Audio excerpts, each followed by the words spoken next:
Nawala sa linya ang tricab na yan at sumalpok sa kasalubong na kotse sa Hasaan, Misamis Oriental. Ayon sa mga pulis, galing sa party ang tricab at nakatulog ang driver. Isinugod sa ospital ang 8 sakay nito kabilang ang 5 menor de edad. Muntik na ang tumalon sa bintana ang isang OFW para makaligtas sa nasunog na gusali sa Kuwait kung saan 50 ang namatay. Ang karanasan niya at ng ilan pa niyang kasama, eksklusibo nilang ibinahagi sa GMA Integrated News. May report si JP Soriano. Nasa ika-6 na palapag ang OFW na si Mario nang masunog ang apartment complex na kanyang tinitirhan sa Kuwait. Nakasusulasok na usok raw ang bumulaga kay Mario at roommate niyang Pilipino rin. Makapal ng usok, itin. Ang lakas ng init. Di na, kabadong-kabado na ako. Hindi ko alam kung saan pupunta ako. Nag-atip ako hanggang pababa, hanggang puruplo. Hindi ko kinaya. Naisip raw ni Mario na tumalon gamit ang mga kumot at telang natagpuan niya sa isang kwarto. Pinagbulbul kong ganon. Tapos inilito sa bayawang, binuksan ko yung bintana at tatalon ako. Patalon na si Mario nang makita ni Ralph na kagagaling lang ng trabaho at nasa labas ng gusali. Ang daming tumalon na namatay. Kaya sabi ko sa kanya, may mga bangkay na nandun. Yung may mga tumalon, sabi ko sa kanya, huwag na magkatatalon, kumalma ka. Nakita raw ni Ralph na may mga bumbero sa rooftop ng gusali kaya itinuro niya ito kay Mario. Sabi ko, safe sa ibabaw. Eh, isang floor na lang, rooftop na. Sabi ko, itry mo pumunta sa rooftop. Sina Mario at Ralph kabilang sa 6 na Pinoy na maayos ang lagay. 2 OFW ang nasa ICU at patuloy na minomonitor ng Department of Migrant Workers. Ang buntis naman na si Ronalyn na naulila ni Edwin Pitilla.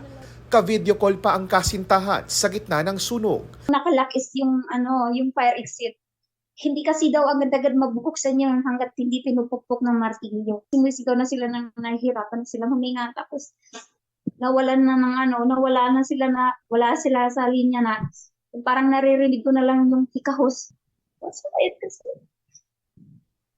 May pangarap kami. Tapos biglang ganito.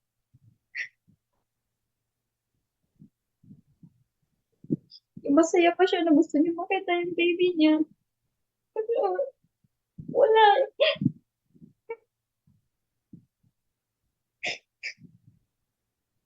Yung gabi na bago siya matulog, sabi niya pa sa akin, mahal na mahal kita, mami. I love you. Ingatan mo si baby, ha? Nasawi rin sa sunog si Jesus Lopez na tubong Umingan, Pangasinan. Uuwi sana si Jesus sa Disyembre para sa family reunion. Sobrang sakit po talaga kasi siya lang talaga yung nakasama namin sa lahat-lahat ng bagay, sa mga pinansyal, siya lahat-lahat. Nasawi rin sa sunog ang isa pang OFW na si Jeffrey. Sobrang bait nilang tatlo. Bukod sa pagtiyak sa tulong at benepisyo at pag-uwi ng labi ng mga nasawing Pinoy, tuloy ang monitoring ng DMW sa investigasyon sa sunog. JP Soriano, nagbabalita para sa GMA Integrated News. Paulit-ulit na hinampas at sinampal ng isang lalaki ang 95 anyos ng ina sa Solsana, Ilocos Norte. Ang dahilan ng nahulikam na pananakit sa report ni Rafi Tima. Palabas na sana ng kwarto ang 95 anyos na nanay nang salubungin at itulak ng 75 anyos niyang anak. Dinig ang palahaw ng natumbang matanda. Tinulungan siya ng isang babae para makatayo, pero hindi dito natapos ang pananakit ng anak sa kanyang ina.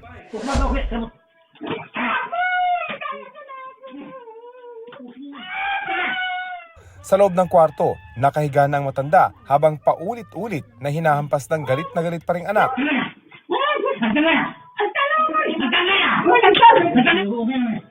Sinubukang umawat ng isang lalaki pero nagpatuloy ang pananakit. May isang punto pang sinubukang tumayo ng matanda pero sinampal siya ng anak kaya muling napahiga. Ayon sa pulisya, nagalit ang suspect dahil hindi siya pinayagan ng nanay na umalis ng bahay. Nagpaalam sa kanyang nanay na pupunta sa isang burol. Nairita itong anak kaya nagawa niyang saktan ang kanyang nanay. Nasa mabuti ng kalagayan ng matandang babae matapos ma-rescue. Hindi raw siya magsasampa ng reklamo laban sa kanyang anak. Hawak ng pulisya ang suspect na todo hingi ng tawad sa ina. Nakatakdang sumailalim sa counseling ang mag-ina. Rafi Tima nagbabalita para sa GMA Integrated News. Inalis muna sa pwesto ang Regional Director ng Davao Region Police, 2 opisyal mula sa National Headquarters at 12 pulis. Kasunod yan ng tensyon sa pagsisilbi ng arrest warrant kay Pastor Apollo Kibuloy at 5 iba pa. Iimbestigahan sila kung nagkaroon ng paglabag at pagmamalabis sa operasyon.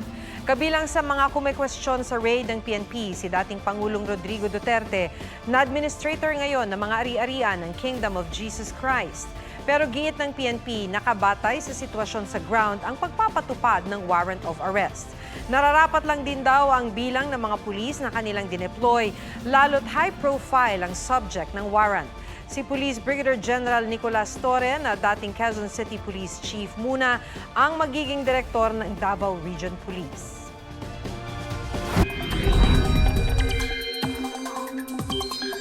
Walang inaasahang sama ng panahon sa bansa ngayong weekend pero magdala pa rin ng payong. Ayon sa Pag-asa, patuloy na makakaapekto ang southwest monsoon o hanging habagat na magdadala ng maulap na kalangitan at kalat-kalat na pagulan. Umaga pa lang bukas, may posibilidad na ng ulan sa Mimaropa at Bicol Region. Hapon hanggang gabi, posibleng ulanin ng iba pang lugar. Sa Visayas, mataas ang tsansa ng ulan, partikular sa Panay Island, bukas ng hapon. Sa Mindanao, may malalakas na pagulan bukas ng hapon, lalo na sa Davao Region. Sa Metro Manila, mataas ang tsansa ng ulan bukas ng hapon.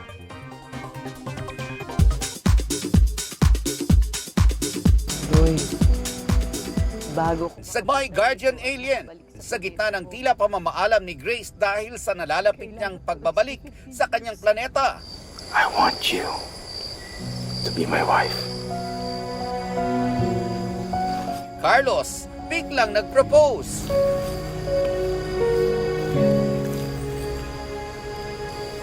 Will you marry me?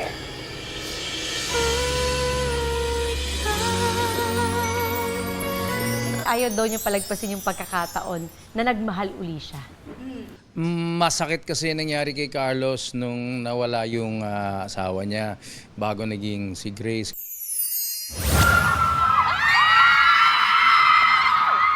Sanlibong army na nanalo sa raffle, niyakap ni BTS Jin sa annual Festa event.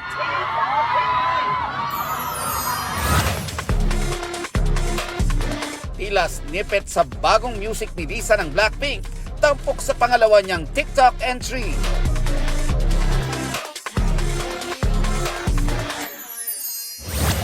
Ariana Grande kumpirmadong sasali sa South Korean web platform na Weverse via Hive America.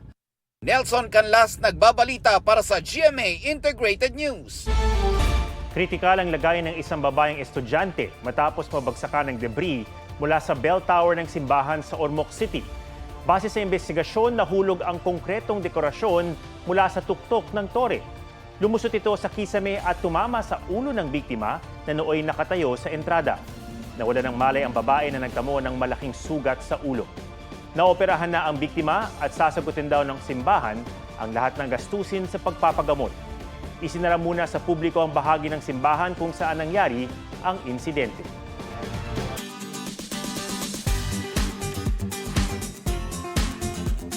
Isang viral na away kalsada ang nahulikham, pero hindi mga tao ang sangkot, kundi mga cute na aso. Pusuan na yan sa report ni Joseph Morong. Traffic na nga, pinairal pa ng mga asong ito ang init ng ulo. Hulikam ang road rage na yan. Iniimbestigahan pa ang pinagmula ng tahulan pero ayon sa saksing amo, naunang tumahol ang asong nasa pulang sasakyan nang makita ang alagang sikito sa bintana ng kotse. Maya-maya pa, ang back-to-back barking na uwi pa sa isnaban sa daan.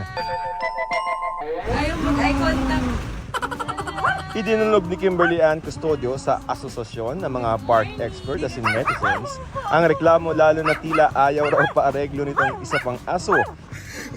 Hinihingan pa raw ng panig ang nakalitang Pomeranian pero isa lamang ang tugon ng Potoridad. Itong mga cute na asong sangkot sa away kalsada ay charged with possession of barks and furry arms. Joseph Morong nagbabalita para sa GMA Integrated News. Hindi lang daw ang kaakibat na sakripisyo ang nakukuha sa pagiging ama. Ayon kasi sa ilang pag-aaral, may magandang epekto sa physical at mental health ang pagiging tatay. May report si Ian Cruz. Sabi ng iba, kapag tatay ka na, marami ka nang hindi magagawa mula sa nakasanayan noong binata. Wala nang pahinga. 3 oras na tulog. Madalas, marami nga namang iniisip ang mga tatay dahil sa mga nakaatang na sinaing, responsibilidad. Pero ano nga ba ang pakiramdam na maging isang ama? Sabi ni Kapuso Drama King Ding Dong Dantes, masarap na mahirap.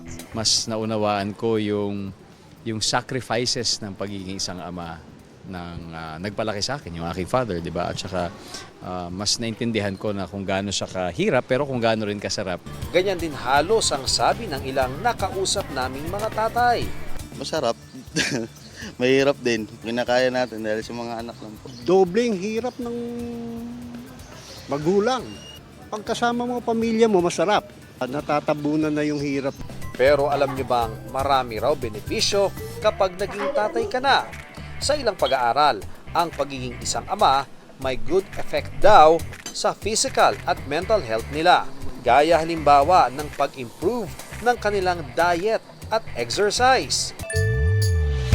Ang sabi pa, ilan sa mga tatay, kusa nang inaalis ang kanilang bisyo tulad ng yosi at alak. Sa mental health, no, lalo na pag na hahawakan nila ang kanilang baby o ng release ng mga hormones at tinatawag natin na mga love hormone, bonding hormone or attachment hormone. Yun nga raw malapit sa kanilang anak, mas nakukontento sa buhay at nagkakaroon ng magandang pakikitungo sa komunidad. The development of their children is good and then it brings them joy also, lalo na kung ito ay patuloy hanggang sa adulthood. At that bonding remains. Kaya nga, very important na yung bonding sana with the kids. Ian Cruz nagbabalita para sa GMA Integrated News. Yan po ang State of the Nation. Ako si Atom Araulio para sa mas malaking misyon. Para sa mas malawak na paglilingkod sa bayan, ako si Maki Pulido. Mula sa GMA Integrated News, Ang News Authority ng Pilipinas. Huwag magpahuli sa mga balitang dapat ninyong malaman. Mag-subscribe sa GMA Integrated News sa YouTube. Sa mga kapuso abroad, subaybayan nyo kami sa GMA Pinoy TV at sa www.gmanews.tv.